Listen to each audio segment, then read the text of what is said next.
एक गांव में एक किसान रहता था। नाम था उसका भोलू। स्वभाव से भी अत्यंत भोला भाला था।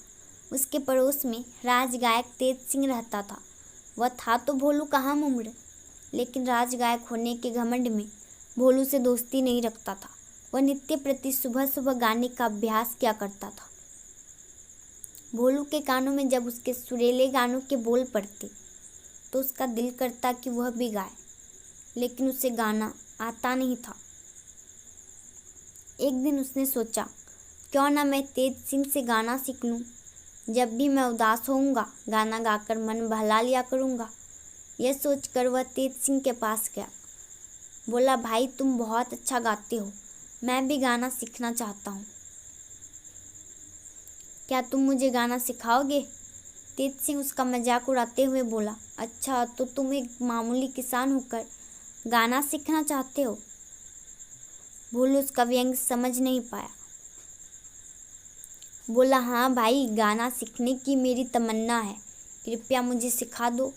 तो ऐसा करो भोलू, वह जो तुम ऊपर पहाड़ी पर एक गुफा देख रहे हो ना, वहीं पर मेरे गुरुजी रहते हैं। उनके पास 5 वर्ष रहकर मैंने यह विद्या पाई। तुम भी वहीं चले जाओ, तेज सिंह ने कहा। भोलू उसकी बात सच मानकर उसी समय गुफा में जाने के लिए पहाड़ी के पास पहुंचा। ऊपर जाने का कोई रास्ता नहीं था। भोलू झाड़ियों के बीच से रास्ता बनाता हुआ सीधी चढ़ाई चढ़ता हुआ बड़ी मुश्किल से ऊपर पहुंचा। सामने गुफा थी। वह गुफा में चला गया। चारों तरफ अंधकार फैला हुआ था, कुछ दिखाई नहीं दे रहा था। भोलू आवाज़ लगाने लगा, गुरुजी गुरुजी। भोलू ने बार बार आवाज़ लगाई, लेकिन गुफा में से कोई नहीं बोला। भोलू परेशान हो गया। उसने फिर आवाज़ लगाई, कोई है जो मुझे गाना सिखाएगा? तभी अचानक गुफा में एक रोशनी फैल गई। यह देखकर भोला बहुत ही आश्चर्यचकित हुआ और उसने यह भी देखा कि सफ़ेद रंग के वस्त्र पहने और हाथ में वीणा लिए एक दिव्य स्त्री उसके सामने खड़ी है। भोलू से कुछ बोलते नहीं बना। तब वह स्त्री पूछने लगी, कौन हो तुम? यहाँ कैसे आए? जी मेरा नाम भोलू है, मैं नीचे गांव में रहता हूँ। मैं गाना सीखना चाहता हूँ, इसलिए यहाँ आया हूँ। भोलू हकलाते हुए बोला, लेकिन गाना सीखने के लिए तुम्हें यहाँ किसने भेजा है? वह स्त्री पूछने लगी, मेरा पड़ोसी मित्र तेज सिंह राजगायक है। उसने मुझे बताया कि इस गुफा में उसके गुरु रहते हैं, जिनसे उसने संगीत विद्या सीखी थी। उसी ने मुझे यहाँ भेजा है। भोलू ने डरते डरते उत्तर दिया।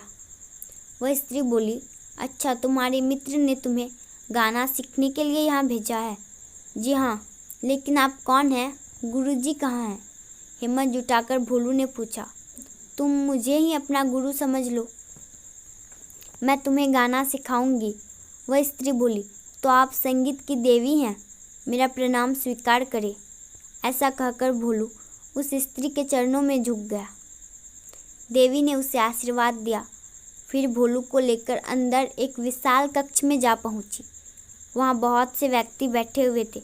कोई वीणा बजा रहा था तो कोई एक ताड़ा, कोई गाने का अभ्यास कर रहा था। देवी बोली, भोलू तुम यहाँ बैठ जाओ और इन सबको गाते बजाते देखो। यह कहकर देवी दूसरे कक्ष में चली गई। भोलू अब प्रतिदिन वहाँ आने लगा।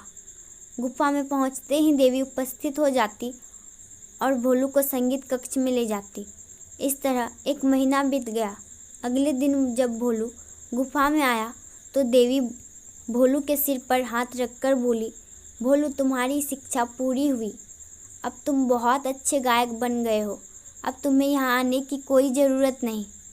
भोलू बोला, लेकिन देवी मेरे मित्र को तो 5 वर्ष गाना सीखने में लगे थे, फिर मुझे इतनी जल्दी कैसे आ जाएगा? भोलू, जो मन के अच्छे होते हैं वे केवल परिश्रम करते हैं, फल की तरफ ध्यान नहीं देते, इसलिए उन्हें हर विद्या का ज्ञान शीघ्र प्राप्त होता है। मैंने 1 माह में तुम्हें हर तरह से परख लिया है, तुम एक अच्छे गायक बन चुके हो। यह कहकर देवी अंतर्ध्यान हो गई। गुफा में अंधकार छा गया। भोलू गुफा से बाहर आ गया। अपनी आवाज़ को परखने के लिए गुनगुनाने लगा। उसे लगा कि वह अच्छा गा रहा है। उसका हौसला बढ़ा, वह खुलकर गाने लगा। गाते गाते वह अपने घर जा पहुंचा। राजगायक तेज सिंह उस समय घर पर ही था। उसे भोलू के गाने की आवाज़ सुनाई पड़ी। सोचने लगा, इतना सुरीला स्वर इस गांव में भला किसका हो सका है। वह घर के बाहर निकला। क्या देखता है कि यह तो भोलू गा रहा है। वह हैरान रह गया। भोलू की नज़र में भी तेज सिंह पर पड़ी। वह दौड़ कर आया और तेज सिंह के पैरों पर गिर पड़ा। तेज सिंह हड़बड़ा गया, पूछने लगा, भोलू क्या हुआ? मित्र, मैं तुम्हारा बहुत आभारी हूँ। तुमने मुझे ऐसी जगह बताई कि जहाँ मैं 1 महीने में ही गाना सीख गया। भोलू विनम्रता से बोला। तेज सिंह कुछ समझा नहीं। वह तो भोलू को बुद्धू बनाकर उस बात को भूल चुका था। हैरानी से पूछने लगा, तो मैंने तुम्हें कौन सी जगह बताई थी? अरे भूल गए तुम? सामने वाली पहाड़ी पर गुफा की बात तुम्ही ने तो बताई थी। भोलू उसे याद दिलाते हुए बोला। तेज सिंह को अब सारी बात याद आ गई। बात बनाते हुए बोला, अच्छा, तो तुमने गाना सीख ही लिया हमारे गुरुजी से? भोलू बोला, मित्र, वहाँ गुरुजी तो नहीं थे, लेकिन एक देवी थी, उन्होंने ही मुझे गाना सिखाया था। तेज सिंह मन ही मन जल भुन गया। उसने तो वहाँ की गुफा की बात की थी, लेकिन यह तो वहीं से गाना सिखाया, वह भी इतना अच्छा। वह कुछ बोला नहीं और अपने घर के अंदर चला गया। अब भोलू प्रतिदिन सुबह अभ्यास करने लगा। तेज सिंह को उसकी मधुर आवाज़ के आगे अपनी आवाज़ फीकी लगने लगी। उसे लगा कि यदि भोलू कहीं राजा के पास पहुंच गया तो राजा उसे ही राजगायक बना देंगे। उसने सोचा, क्यों ना मैं भी अगली सुबह में जाकर देवी का आशीर्वाद ले आऊं। यह सोचकर वह पहाड़ी की ओर चल दिया। ऊपर गुफा में पहुंचकर तेज सिंह ने आवाज़ लगाई, संगीत के देवी, मैं गाना सीखना चाहता हूँ। देवी प्रकट हो गई, पूछने लगी, कौन हो तुम? मेरा नाम तेज सिंह है। मेरे पड़ोसी मित्र भोलू ने मुझे यहाँ भेजा है। वैसे तो मैं राजगायक हूँ, लेकिन मैं भी अपने गाने में भोलू जैसी मधुरता लाना चाहता हूँ। आप मेरी आवाज़ को भी वैसी ही मीठी बना दीजिए। तेज सिंह जल्दी से बोला। देवी समझ गई कि तेज सिंह वही है जिसने भोलू को धोखा दिया था।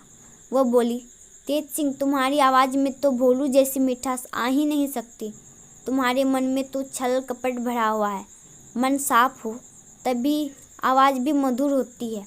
तुम्हें तो मैं भोलू को धोखा देने के अपराध में दंड देती हूँ कि जो संगीत तुमने इतने वर्ष लगाकर मेहनत से सीखा, वह भी तुम भूल जाओ। यह कहकर देवी अदृश्य हो गई। तेज सिंह घबराकर गुफा से बाहर आ गया। उसने गला खंखार कर गाना चाहा, लेकिन यह क्या, उससे गाया ही नहीं जा रहा था। एकदम बेसुरी आवाज़ निकल रही थी। वह रोता हुआ भोलू के पास पहुंचा, उसे सारी बात बताई। बोला, भोलू, मैं अपने किए पर बहुत शर्मिंदा हूँ, कृपया मुझे माफ़ कर दो। अरे दोस्ती में कैसी माफ़ी? माफ़ी हम चलकर देवी से मांगते हैं, वो बहुत दयालु है, अवश्य माफ़ कर देंगी। चलो उठो, वहीं चलते हैं। भोलू बोला। वे दोनों फिर गुफा में पहुंच गए। तभी देवी उपस्थित हो गई। पूछने लगी, कहो भोलू, कैसे आना हुआ? देवी को प्रणाम कर भोलू बोला, देवी, मेरे मित्र को माफ़ कर दो, उसे उसकी मधुर आवाज़ लौटा दो। लेकिन भोलू, इससे तुम्हें बुद्धू बनाया था। देवी बोली, अब यह अपने किए पर पछता रहा है। भोलू बोला, अच्छा, तुम कहते हो तो मैं इसकी आवाज़ वापस कर देती हूँ। यह कहते हुए देवी ने तेज सिंह के सिर पर हाथ रखा। बोली, तेज सिंह, विद्या बांटने से बढ़ती है, छिपाने से और धोखा देने से घटती है। यह बात हमेशा याद रखना। जी कहते हुए तेज सिंह देवी के चरणों में झुक गया। दोनों मित्र गुफा से बाहर आ गए। तेज सिंह गाने लगा। अब उसकी आवाज़ अत्यंत सुरीली हो गई थी। वो बहुत खुश हुआ। भोलू से बोला, भोलू, तुम्हारे कारण मेरी आवाज़ मुझे वापस मिल गई। मैं तुम्हारा एहसानमंद हूँ। मैं तुम्हें कल ही राज दरबार में ले चलूँगा। अब तुम राजगायक बनकर मान सम्मान पाना। मैं कहीं और चला जाऊँगा। भोलू बोला, मित्र, मैंने राजगायक बनने के लिए गाना नहीं सीखा। मैं तो केवल अपने मन की खुशी के लिए गाना सीखना चाहता था। मैं तो एक किसान हूँ, खेती बाड़ी में ही मेरा मन रमता है। राजगायक तो तुम ही हो और तुम ही रहोगे। दोस्तों, अगर आपको यह कहानी अच्छी लगी तो कृपया वीडियो को लाइक करें और चैनल को सब्सक्राइब करें और कमेंट में जाकर बताएं कि आपको यह कहानी कैसी लगी।